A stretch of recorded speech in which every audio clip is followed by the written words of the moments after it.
Hello everybody, GamingMagic13 here.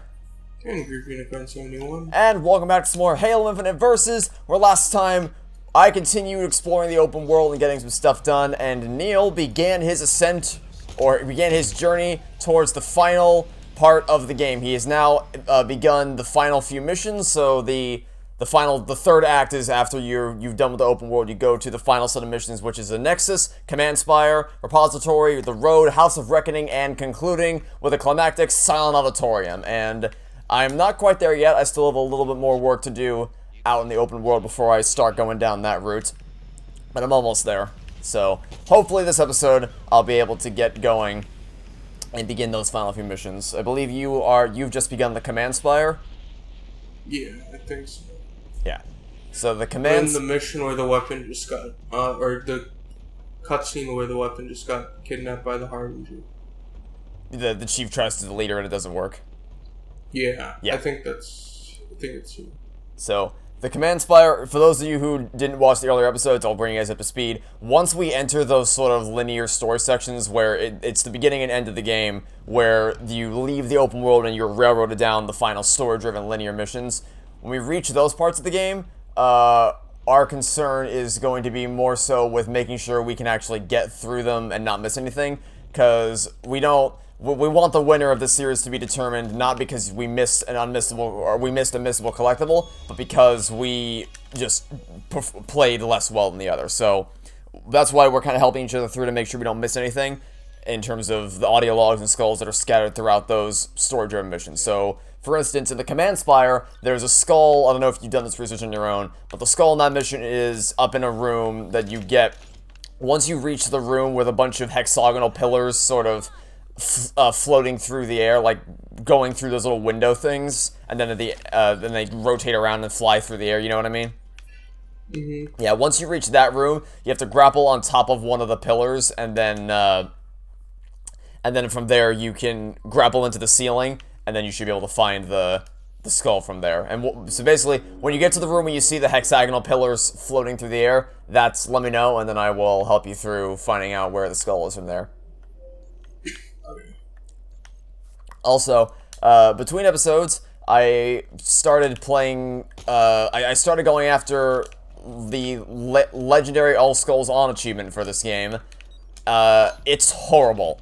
It's the worst iteration of Legendary All Skulls On that's ever been in a Halo game. Which is saying a lot because I don't really speak very highly about LASO, because I just think it's not fun to play. It's hard for all the wrong reasons.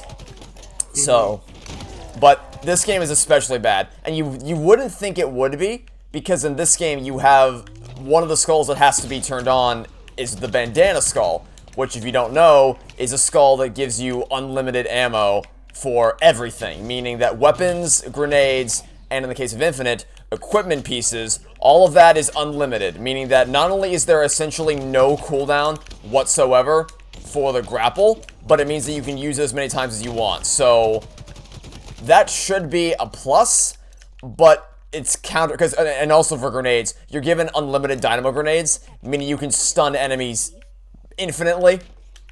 But that's counterbalanced by the fact that the checkpoints are atrocious. So to put this into perspective, and I wasn't skipping enemies because I think it actually is worse to try to skip them, because with how many enemies there are and how hyper lock-on the attacks are and how much damage they do, I think it's more of a hassle to try to do them, to try to run past them than it is to fight them. So even with killing enemies, you know how in the third mission, Outpost Harmonious, you clear out the base and then you call in the pilot, and then the pilot picks you up and you go to the first proper open world section of the game.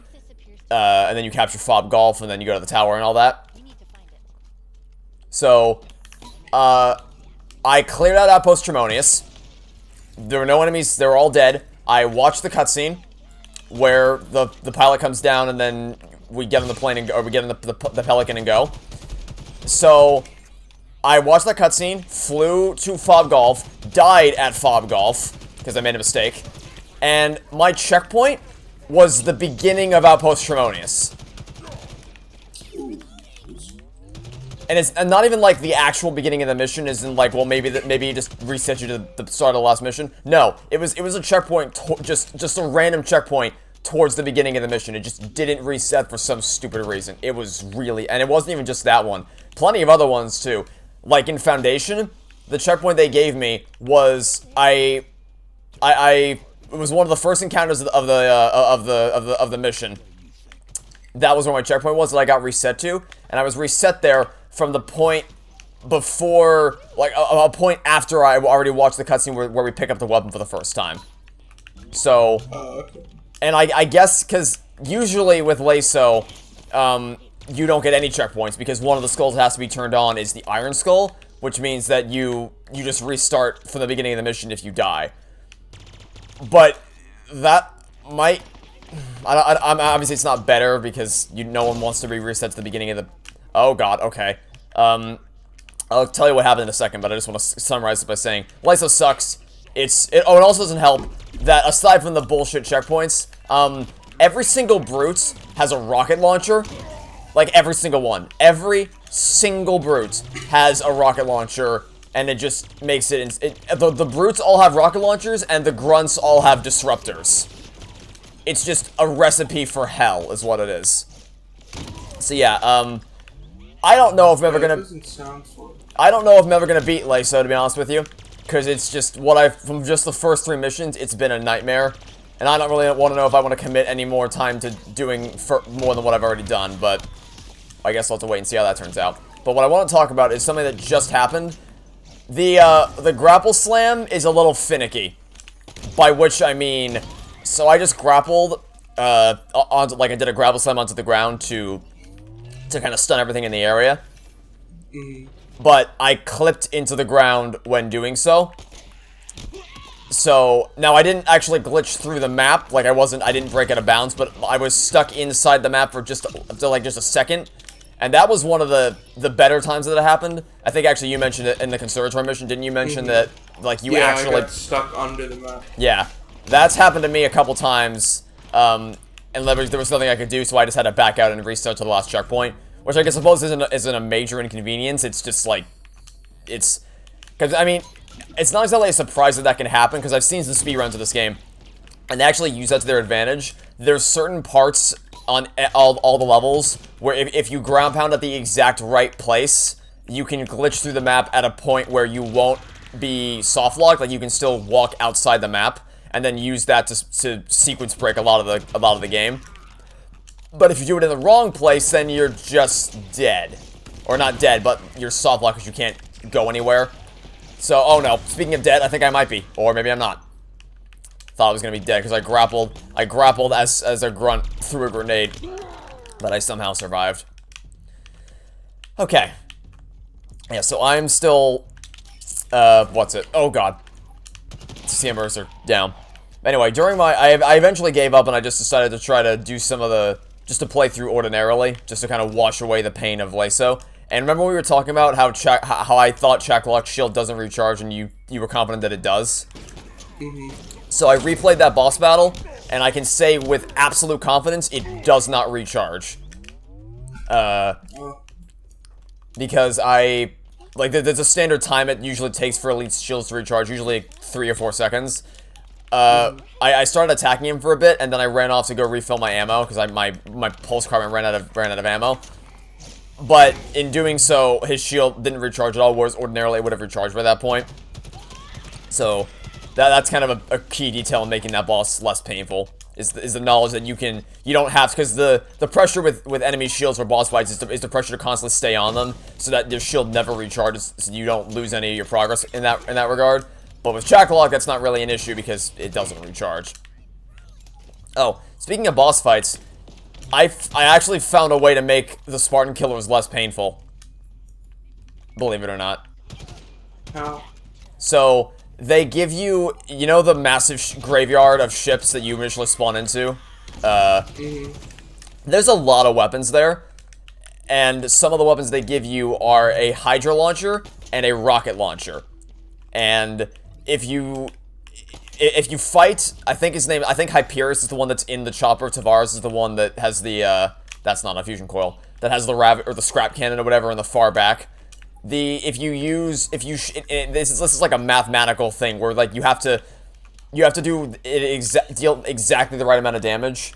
If you shoot Hyperion's chopper with 4 lock-on Hydra shots and then 1 rocket shot, it will destroy his chopper instantly. Yeah. I mean, you can't miss, because it's the reason why it's so precise is because if you deal the incorrect amount of damage, then what will happen is the vehicle will go into shutdown mode, or like doomsday mode, which is that thing where the vehicle lights on fire or whatever, and then it's like, hey, the vehicle's gonna explode. Get out now while you still have a chance.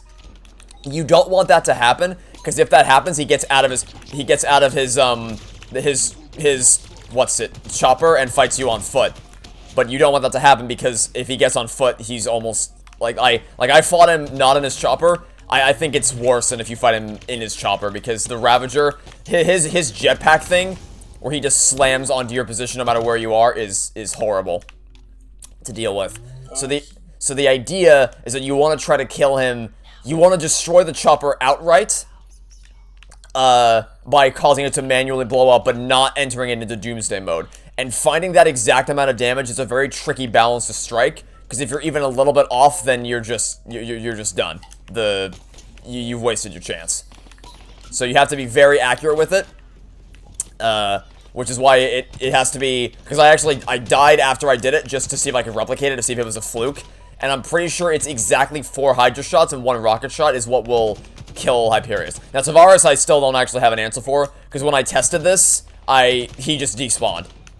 Like, I entered the area, and she was like, look, there's 2 Spartan killers. There's the other one. Take him out, Chief. And then a second later, they're like, okay, that's 1 down. Now the other one. And I was just sitting there thinking, I just got here. I didn't do anything, but I guess he already magically died somehow. So, it just seems like a glitchy boss battle in general, because that was coming off the heels of my playthrough for this Versus series, where Hyperion wasn't even in his chopper in the first place, so definitely seems like the glitchiest boss of the bunch. But I will say that Tremonius I can pretty consistently do first try now. It's just all about getting those grenades off on him as soon as possible. If you can stick him with those grenades, Tremonius can be trivialized. Still don't really have consistent workarounds for some of the late game bosses though, like Jaeger, Domni, Escharum, Harbinger. Still no instant, because the early game bosses, after having done them for this series, I think I've come up with pretty consistent ways to deal with them first try.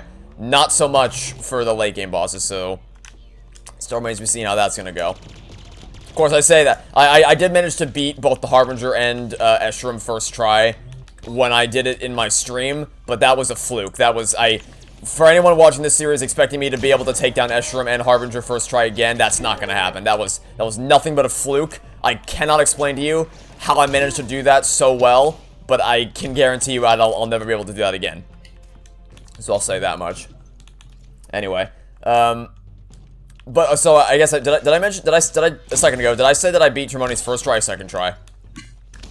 You said you defeated Escharum and the Harbinger first. Right, okay, so if I said first try, I meant to say second try, but the reason why I would have said first try is because he was, I killed Tremonius, and I killed one of his Jackal henchmen, and the last one was a second away from dying. I just screwed it. You know how when you kind of get in your head in the heat of the moment and you kind of fumble over yourself because you get nervous in the moment and you kind of make silly mistakes, you know, that kind of feeling? Mm-hmm. That's what happened to me when I fought Tremonius. I was seconds away from killing him. I just got in my head and made some silly mistakes that kind of screwed me over. So, that's what happened there, but I almost did it, which honestly, I think that's worse when you come so close to winning, or like to defeating a boss, and then you screw up at just the last possible second. That I guess I can ask, what do you... okay. I was holding a fusion coil, and then a grunt shot it out of my hand. The risk versus reward of carrying those fusion coils is such a pain. But, what do you think is more frustrating? When you get absolutely flattened, like just a complete and utter desecration where you never stood a chance, or where you come like seconds away from winning, but you just make one last second mistake that kind of screws you over. Wait, can you repeat that again? It's kind of loud on my side. Okay, so do you think which do you find more aggravating? A heartbreaking defeat where you just you get flattened by the competition and you just never had a chance in the world of winning, or when you come I guess you can think of it like Siege. Is a 4-3 loss more infuriating or a 3-0 loss? 4-3 loss. I feel like, because you put all the effort into it, and it's just kind of for nothing.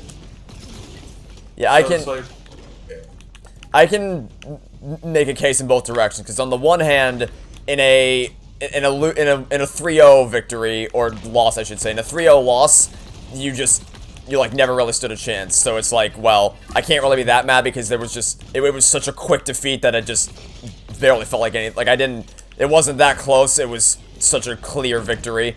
But on the other end of the spectrum, it can be a little annoying when you just get so mercilessly eviscerated where it just feels like no matter what you did, you never could have won. Whereas with a heartbreaking, like a 4-3 loss, it's like, sure, you put in all that effort and it went on for so long that the loss stings even harder. But on the other end of the spectrum, at least it was a fair fight in that you weren't totally outmatched, you weren't totally outleveled. It was a fair battle from start to finish, and both teams pulled their weight, and it was a back and forth, evenly balanced match from start to finish. So, you know, I can see on both ends of the spectrum as to where one could be more infuriating than the other. If that makes sense. Yeah. Okay. So, oh, and I forgot to mention, you know, I was mentioning earlier that achievement you can get, where you shoot a grunt out of the sky as a brute throws him towards you. Mm-hmm. I finally got it on my Lasso run. Of all the times I played the game, it was on my legendary All Skulls On run that I finally got to kill a grunt as a brute threw him toward me. Somehow. Interesting. So that's nice. Anyway, how's the Command Spire going? How's it treating you? Not too good so far. I'll manage. Have you reached the Adjutant Resolution boss fight? No. Okay. I assume you haven't reached the skull yet either then, because the skull's not too far before you, reach the boss. I saw one floaty hexagonal thingy. I think I'm moving to the next room right now. Yeah, so there's two... You'll enter, like, a small room where you see a pillar flying up into the sky, but then you'll enter a much bigger room where you see them actually going through the... Excuse me, like, flying through the walls. That's the one that has a skull on it. So once you get there, that's the one you gotta check out. Oh. I think I should start using my gun now. Oh, you've just been trying to, like, grapple slam your way through it? Yeah, the save ammo, these things are annoying as hell. I'm nervous to do that, because I'm nervous that if I do it in the wrong spot, I'll like, glitch through the map. So I'm just very I try to grapple slam on enemies and not on the ground, because if you do it on an enemy, there's really no risk of glitching through the floor, but if you do it on the ground, then anything can happen. So that's what I'm worried about. Oh, and, you know how I mentioned how, the weapon has different I wondered if the weapon did have different dialogue for, before and after you beat the game. Like, saying, Eshram should be worried now versus, I bet Eshram was worried before we got him or whatever, just kind of account for how the story changes. I think it might also change depending on how quickly you beat bosses. Because when I fought Eshram, or when I fought the Spartan killers in this series, the weapon just said something on the lines of, what if Eshram sends more? And then Chief just says, let him. Whereas this time, when I used the Hydra rocket launcher strat against the Spartan killers, she said, wow, Chief, you made that look easy. And then Chief said, it was. Which it decidedly was not easy the first time around, but it was made much more trivial with using the the Hydra rocket launch strat. So I wonder just how much variety there is in terms of dialogue, depending on how you play the game. Oh dear. Oh my god. Probably a lot. Ah, the stupid sentinels.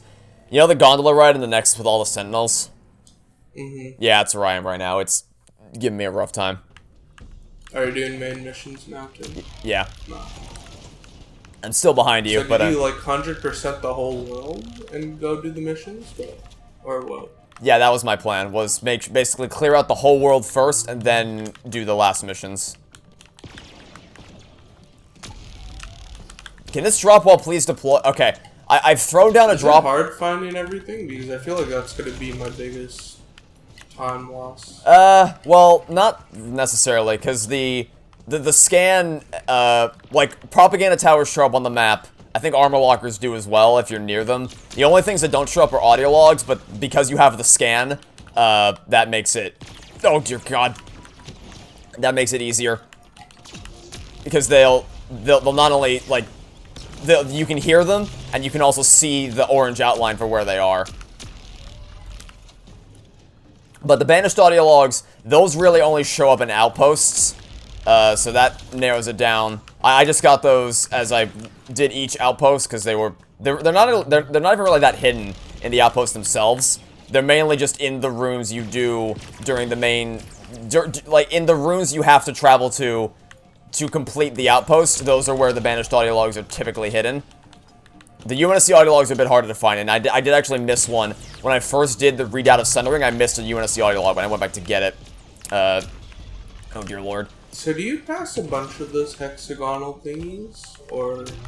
So, the room... I'm gonna try to do my best to describe this verbally. There's a room where there's a bunch of hexagonal pillars tilted on their side, like, long... where they're rotated to they're longer than they are taller when they're rotated that way, and then they're passing through the glass walls, and then they get to the end of the room, and they rotate to go down a different hallway, because I believe it's a right turn at the end of the hallway. So you have to do that, and then, at that corner where the pillars turn around, that's where you have to grapple on top of the thing, and then go into the ceiling. There should be a hole in the ceiling, and if you grapple all the way up there, there's a door that has a skull inside of it. And like I said, if you need a... don't think I got there yet. Actually, okay. I think I just got there. If you need a better visual demonstration, then you are, like I said, for this kind of stuff, you're more than welcome to use a guide, because I don't want us to get screwed over by something that we, like one of these kinds of things. Because I don't know if I'm doing a good job of verbally describing it. So you're more than welcome to consult that if you need it. Okay. Really? Oh no! No!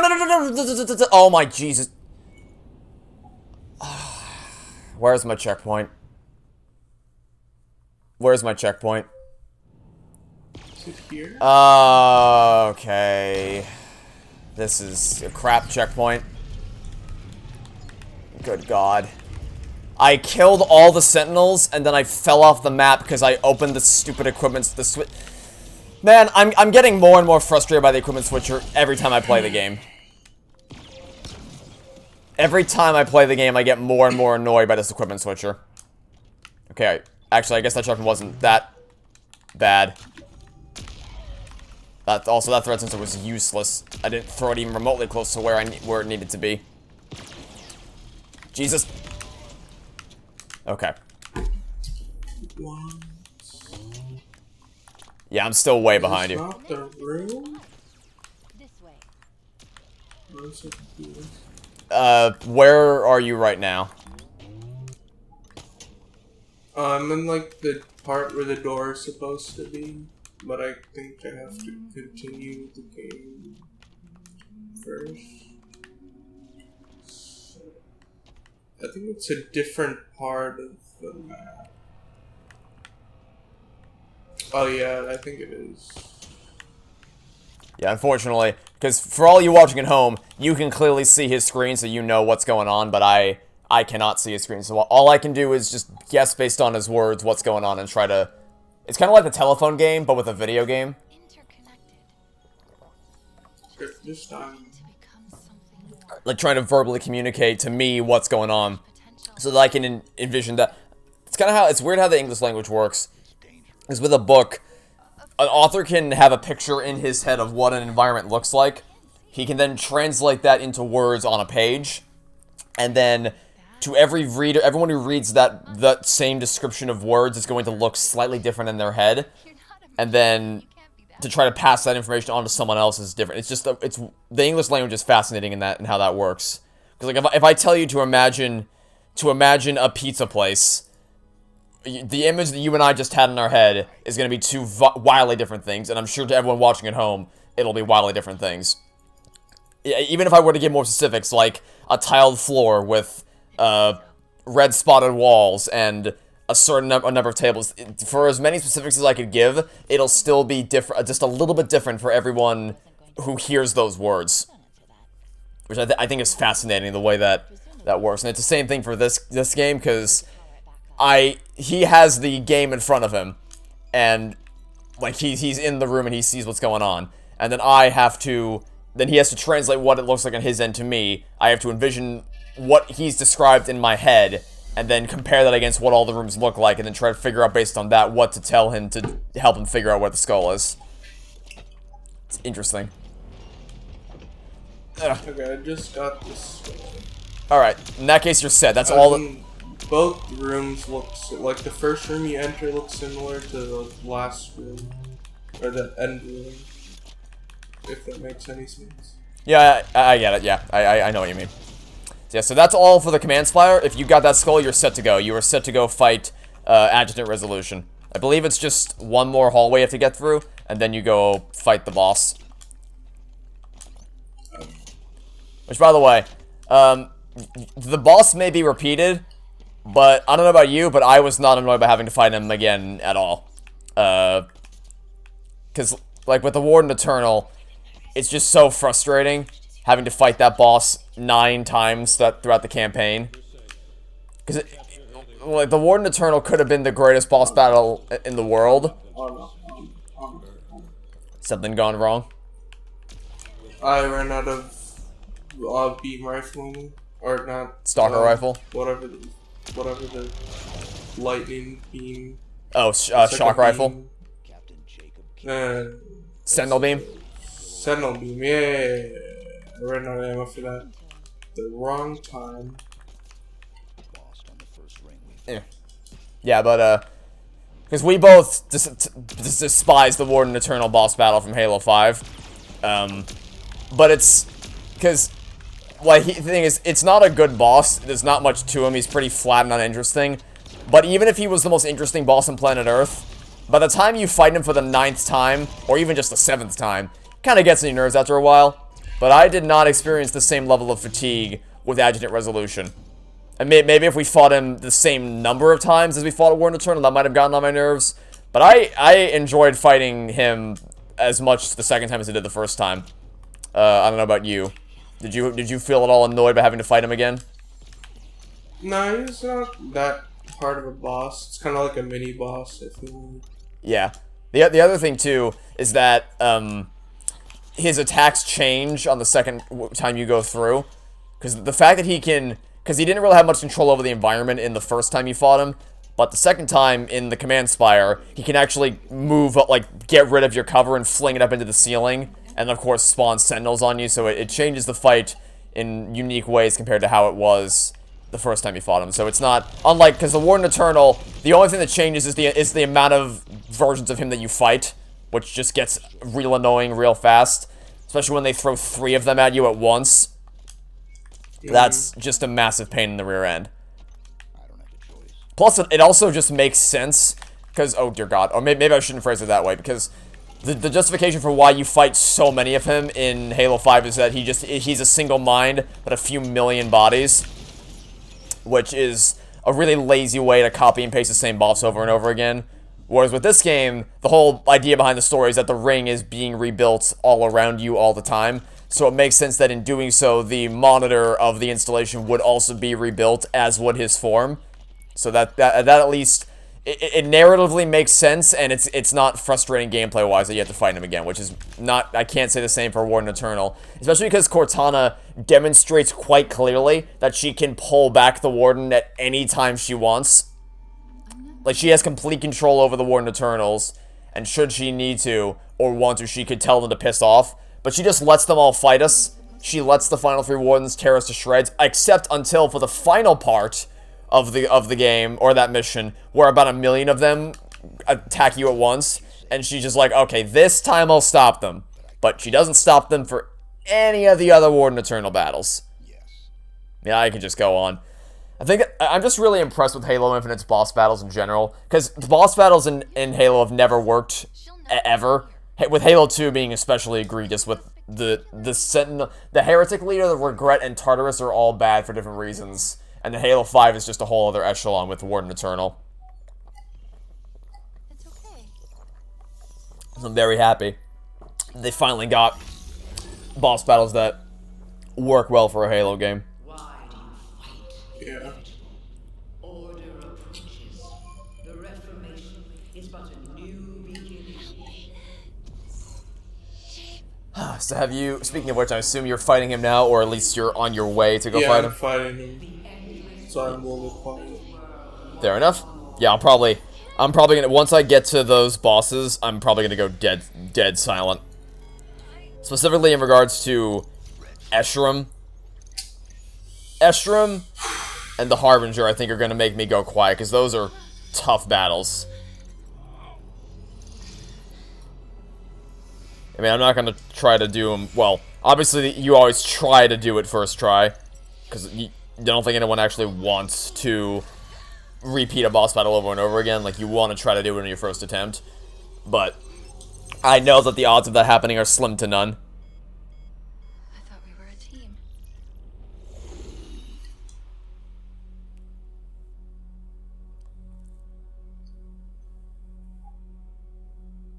Also, this moment really hit me hard when I first played the game, where Chief tries to delete Care of it? the weapon. You said you'd take care of me. You were going to delete me. Because it makes complete sense for him to try to do it, but you still feel... Thanks to you. You still feel the betrayal of it. So what? Look what I Because as far as the weapon's concerned, she has no concept of why Chief would ever want to try to do so, or want or need to try to do that. you. I was Yeah. trying to help you. But Chief has every reason in the world, based on how Cortana acted previously, both as a mercy kill and just to prevent harmful information from reaching the Harbinger, because the weapon has unlimited intel that could tank the UNSC. And there's just so much. There's his entire history with Cortana and everything that she's been through informs his decision not to trust her, essentially. So I'm it's, gonna fucking lose my mind, dude. by chance, is it the is it the cannon of doom that's killing you? No, it's the ads. Ah. Cortana, or the weapon says he has friends and they don't spawn in until 20 minutes later. Oh, look, he has friends. Did you hear me? He has friends. Yeah, that. I think you feel the annoyance as much as her. At least, it's also nice that 343 is actually self-aware of, like, oh, great, him again. That self-awareness was not present in Halo 5. The monitor's encephalon has served its purpose. Okay. The Reformation has begun. Oh. I kind of feel like it's weird we haven't even talked about this yet, but have you, played an Elden Ring at all? Because that's like the new hip game everyone's talking about. No, I have no. Neither have I I. was just never a Souls game. Yeah, me either. Because I actually own Demon Souls. Oh, right, Sentinel spawned in here. I do own Demon Souls, and I've considered trying it. I just, like, I don't deny that there is quality there, that they make really solid games. It's just never been my cup of tea, per se. But I figured I'd ask anyway, because, like, everyone's talking about how it's the biggest masterpiece that's ever come to light. And I've... Oh, dear. Yeah, I get it, weapon. Shut up.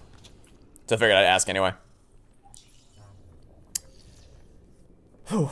I do kind of feel bad for Horizon Forbidden West, though. Because Elden Ring came out... It wasn't the same day, but it was not long after Forbidden West, I don't think. Similar time. Yeah, and it just completely stole the thunder away from Forbidden West. Which is it's just unfortunate timing. Because if they had any control of that, you know they wouldn't have deliberately wanted to time it that way. Because it's... That was a big part of Infinite's release, actually. Was they wanted to time it so that it didn't too heavily or too closely overlap with the releases for Call of Duty and Battlefield. Little did they know that they shouldn't have been concerned about that at all, because their respective launches were a disaster for one reason or another. Be it because Vanguard was just the same schlop different year, and it did nothing to win people over, or in the case of Battlefield, it was just a broken mess. They had no reason whatsoever to be concerned. Well, obviously, hindsight 2020, they couldn't have known this beforehand. But in retrospect, they had no reason to be concerned whatsoever for Halo's success compared to Call of Duty or Battlefield. Because, like, for all of Infinite's flaws, it still blows those two games out of the water. And it's unfortunate, because I believe Battlefield 2042 is... Well, the developers have said that they're even... They seem to be prioritizing future updates more so than fixing what's already there. Which sucks, because, like, you need your base to be functional before all else. Because, I mean, we saw the E3 trailer, and what we saw looked good. I mean, we were both impressed by what we saw in that E3 trailer, but what actually came to be was nowhere near as... I mean, granted, I haven't played it, so I guess I can't technically speak to it entirely, but I have seen a lot of gameplay, and from what I've seen, it looks absolutely horrible. It just looks like it just looks unfinished. It looks like an unfinished game that was rushed out the door and didn't get the proper time for quality assurance that it clearly desperately needed. And then Vanguard is just... It's just... Oh, whoa! Okay, that was panic-inducing. I went down the, I went up a grav lift, and there was a piece of debris falling towards me, and I thought it was gonna crush me. Because you know how in Halo 4, when the Dawn's falling apart, the piece of debris can actually, like, crush you? I was afraid that was the same thing was gonna happen here, where a piece of debris would have killed me as I was going up the grav lift. Thankfully, it didn't happen. But I just in case, I punched it to get it away from me. Kind of like how in Halo 2, when you're going up a grav lift, a skull actually falls towards you, and you have to try to grab it as it falls. Whew. How's your battle going? I just killed him. Congratulations. If I may ask now that it's over, what was your weapon loadout going into it? Shock rifle and skewer, but I didn't use the skewer at all. My loadout's gonna be the shock rifle and heat wave. Just, oh dear god, because the skewer going up, it feels like a kind of a waste of ammo to go up against the sentinels. Oh my Jesus Christ, they are spamming dynamo grenades like no tomorrow. Ugh. So yeah, I'm not gonna grab a skewer for that one. I'll probably take the heat wave. Although I believe you said you're not a big fan of the heat wave. Yeah. Well, I guess you're just not really big into shotguns in general. I've gotten a lot of use out of it. I mean, I don't use it all that much because I feel like I never see it except in the hands of an elite. But is this the mission where it's like you have to destroy all the thingies? Oh, like the 1,000 phantoms that show up? Yeah, there's 1,000 phantoms that show up in the end, and then you have to blow them all up. This is that mission. I should say the dynamo. Phantom doesn't want to blow up to the skewer. There we go. Excuse me, you're still alive? Excuse me? Excuse me? Excuse me? Okay. This brute is somehow still alive. Oh my god. Oh boy. Ow, ow, jeez. Thank you for being melted by my sentinel beam. Come again some other day. Ay, ay, ay. Yeah, I think you can actually get the heat wave like pretty early on in the game. Because if you go back behind Outpost Tremonius, I think you can find the heat wave in that little side room. Or at least if you can't find it there, the elite might have it. Like the elite that you find in that room, I think might have a heat wave. Yeah, it's the elite that scared me. that Oh, one yeah. time. Yeah, because you're thinking, oh look, a cool little side room, and then all of a sudden, wha-bam! Magical sword or magical elite ready to kill you with magical invisible elite ready to kill you at a moment's notice. They do that a lot. That happened with, you know, Fob Delta. That's near the first spire you come across. That's designed to be a trap because it's just there's 2 invisible elites there, and you show up to it and you're like, hey, there's no enemies here.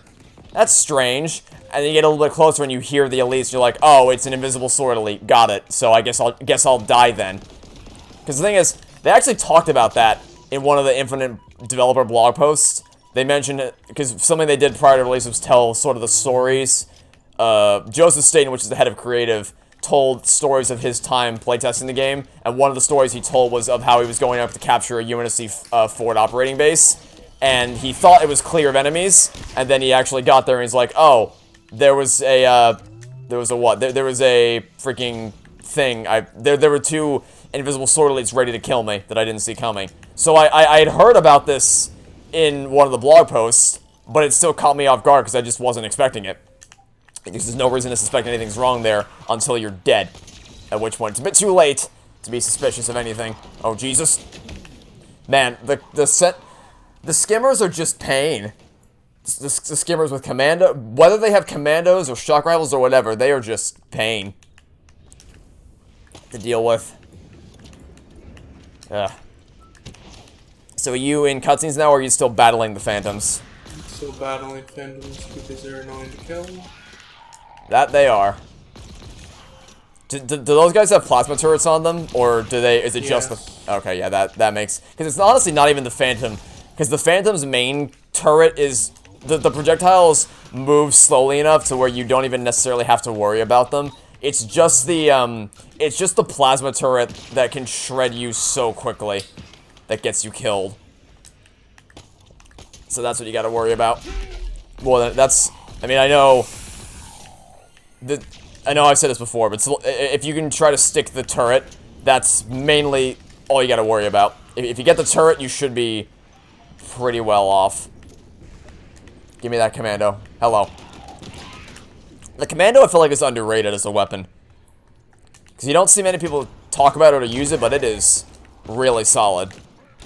Both as an automatic weapon for, like, mowing down infantry, and even as just a long-range weapon. Because if you have good trigger discipline, you can use it to just really light up a room from a distance.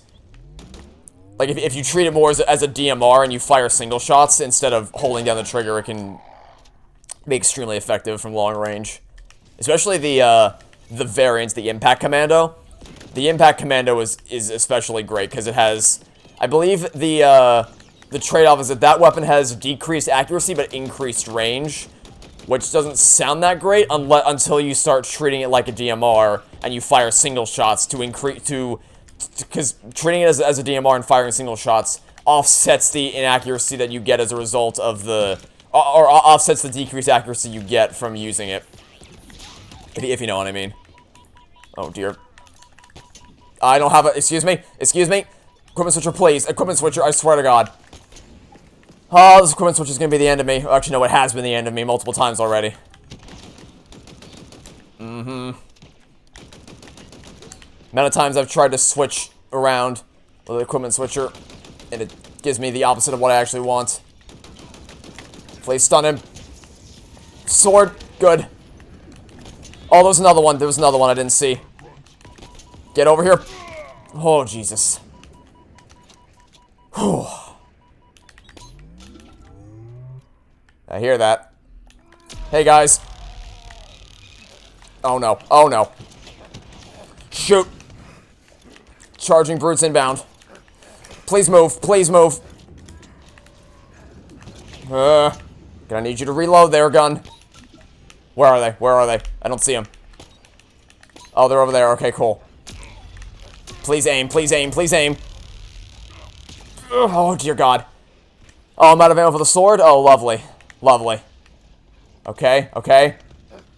Hey. Take a sentinel beam to the face, please. Thank you. Jesus. Oh, the charging brutes are just a panic attack and a half waiting to happen. Now, where's my, what weapons do I want here? I'll take a commando. Probably shouldn't hold the sentinel beam, It's running fairly low on ammo, but we're alright. Oh, and I guess I should probably mention this, even though it's going to be massively outdated. By the time this video comes out, this is going to be horribly outdated, and I believe the whole show might even be out at this point. But the Halo show, the first episode of the Halo show came out on Thursday. I'm guessing you haven't seen it yet.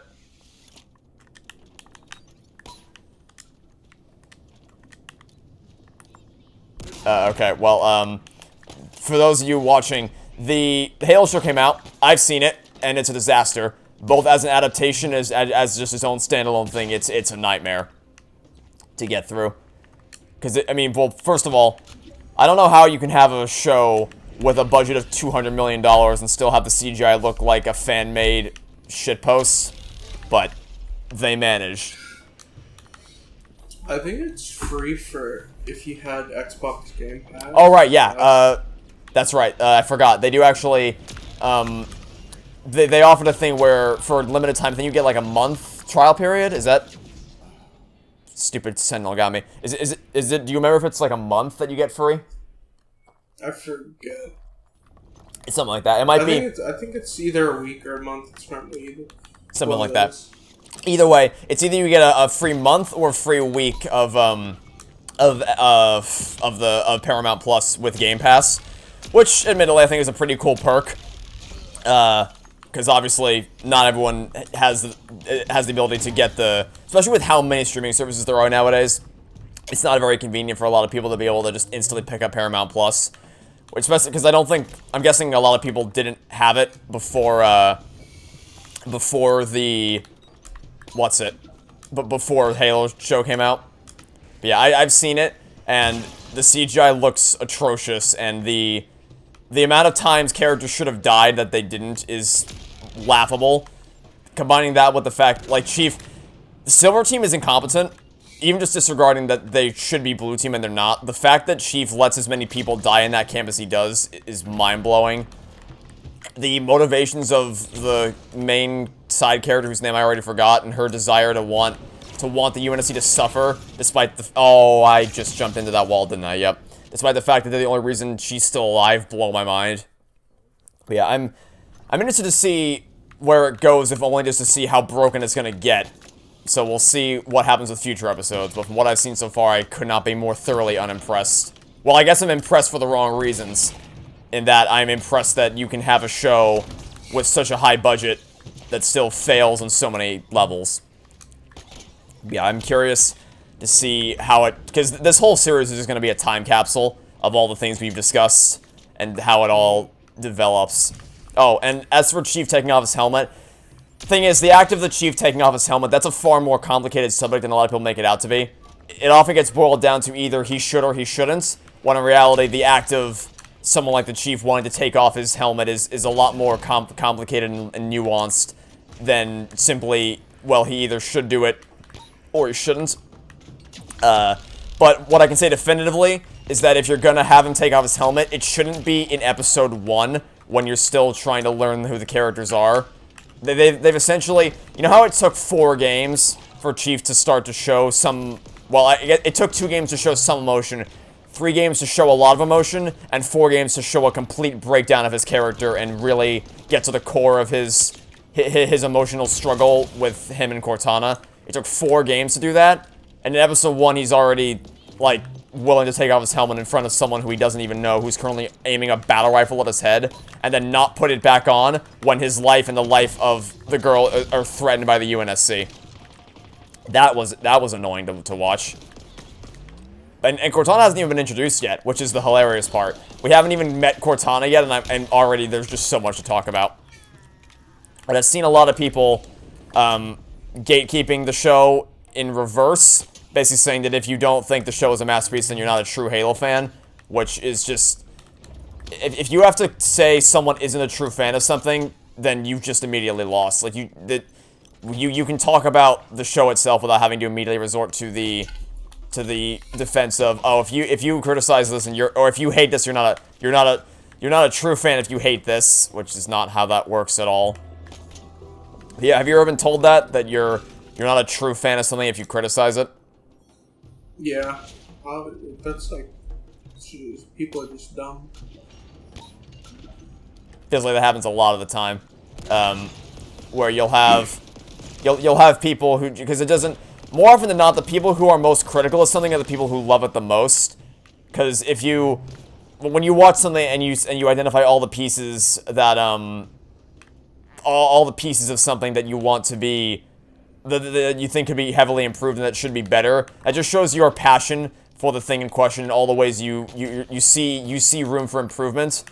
So it's often frustrating to hear that passion get reduced to, well, if you don't like it, then you're just not a true fan. Which is just always a frustrating thing to hear echoed back to you. Oh dear. So how's your Phantom battle? I made it to the repository. Okay. How far have you gotten? Just entered it. Okay, good. Because I was about to say, if you get too far, you might screw up. So when you get, or sorry, I mean to say that you might go too far and miss a collectible, was what I meant when I said that. So when you reach the first battle against, or the first cutscene with Escharum, where he talks to you in like a big open, like it's a massive hologram, and he says, "Our time together is ending." After that cutscene, let me know, and I'll walk you through, because there's a very specific series of steps you have to take to get the next skull, and I want to walk you through it. Just let me know when you get to that point. And you can't miss it. It's a big, obvious cutscene featuring Escharum. Okay, and I think I'm about to reach the Adjutant Resolution boss battle. Hey, buddy. Uh-oh. Go away. Oh, shoot. Dynamo grenades are... Do I have to worry about the other thingies? Not until the end of the mission. The first thing you gotta worry about is a skull, and then once you get to the very end, like after the weapon has the realization that she is Cortana, it's after that cutscene that you have to worry about audio logs. So just, the skull is like after, well actually the skull's a multi-step thing where you have to set it up and then pay it off later. But that all happens before the cutscene, whereas the audio logs only happen after the cutscene, so you got plenty of time to account for that. That's an elite. Stay away from me. Is that him dead? Nope, sure isn't. Sure isn't. Give me that ammo, please. Thank you. Okay. Believe that is boss fight time. Totally. Let's see how many times I die on this boss. So did I. Mostly. Because Really at the top. his cannon can make things a bit difficult. That and the fact that he can move, because there's a lot of cover objects all around, but if he moves them out of the way, then it can be a bit of a hassle. Alright, pal. I'm ready for round 2. Oh, I've noticed it's superior to your last, buddy. Him again. Very superior. Okay. Take a grenade, please. Thank you. Oh, and speaking of, the weapon becoming Cortana, I want to call attention to... Oh god, there's a sentinel behind me. Something I forgot to mention when we first talked about the idea of the weapon becoming Cortana in a very literal sense and not just in a conceptual sense. In the beginning of the game, like when she meets up with the pilot at Outpost Tremonius, his word choice is very specifically that he says... When the pilot's concerned about Cortana being back when he shows him the weapon, his exact word choice is Cortana's no longer a threat. Not that Cortana's dead or anything like that, it's very specifically Cortana is no longer a threat. Which I think is a very deliberate word choice, because I think Chief knows more than he's letting on. Like, it's why he's so distrustful of the weapon, is that he knows that it's actually Cortana just in a reborn form. It's why he doesn't trust her after everything that she did beforehand.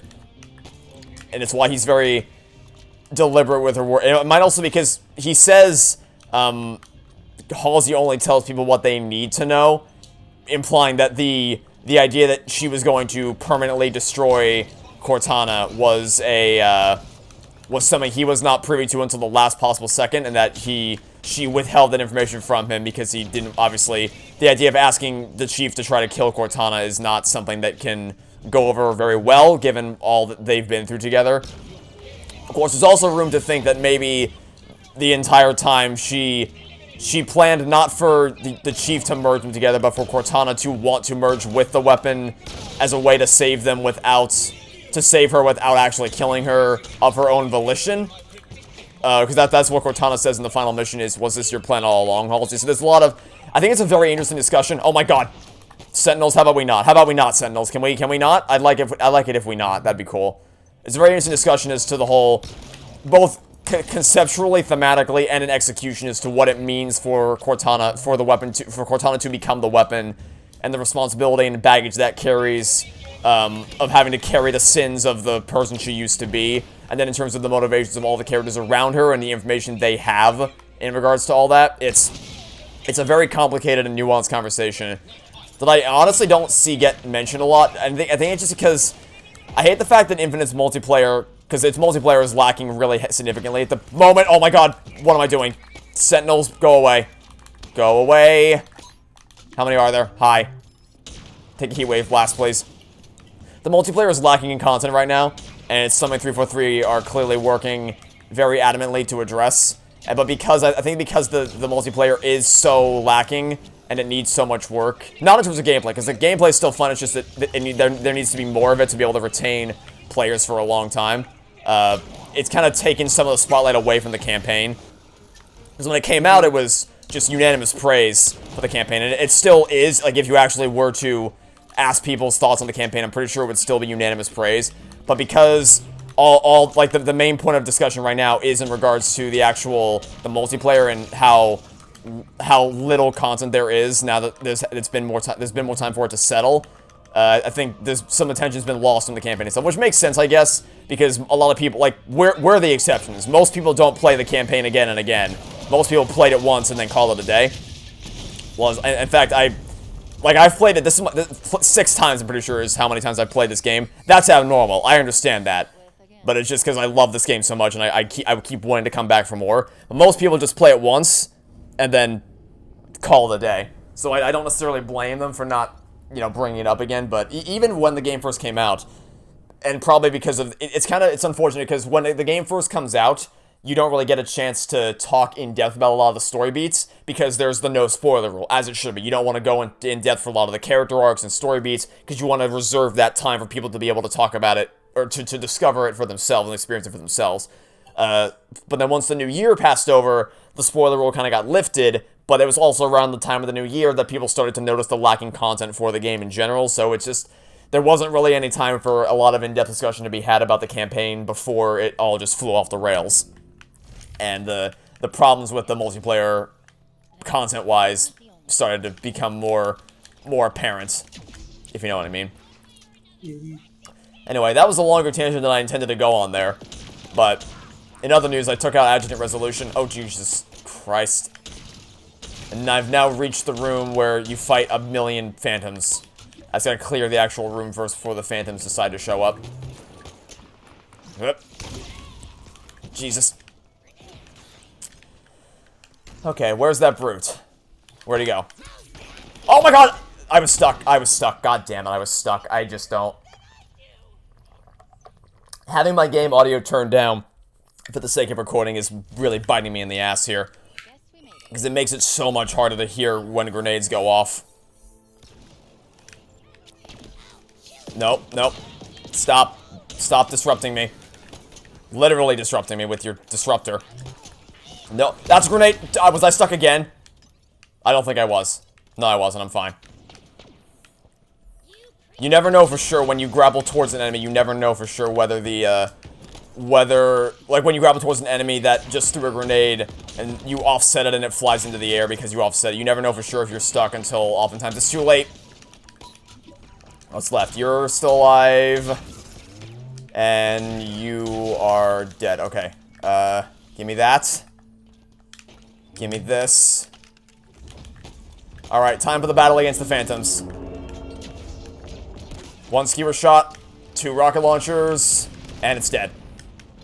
That's 1, now give me the other 2. Reload quickly. Oh, I forgot, this one's got the turret, 1 shot. It is not the last one, the weapon, you lied to me. Another phantom? Please. Oh, I forgot to reload the rocket launcher. God damn it. Shoot. Did I miss? No, I think that's enough to destroy it, maybe. There we go. Blow up, please. Come on. And boom, okay. Oh. Alright. So, what do you say? I just got done with the cutscene, so... Okay, in that case, I guess we just stop here, because I'm about to activate the next cutscene, and we're at about an hour. So I say we call it here, and then we'll pick up next episode with me watching... Actually, that works out nicely, because while the cutscene's playing, I can focus 100% on just explaining to you how they get the skull, so that I don't have to worry about balancing gameplay with the skull explanation, so that works out nicely. Okay, so we're making good progress. I've made my way through the command spire, and I'm about to... But actually, before I end, what did you use to... I'm assuming you used the skewer to take out the phantoms? Yeah. Did you also use the rocket launchers? I used it for the last one. Yeah. Did you use the drop wall at all? No. Ah, that's what helped me, was using the drop wall to put a distance between myself and the turrets that saved me. Plus, because I have it fully upgraded, anything that I shoot through the drop wall turns into shock damage, which is extremely useful.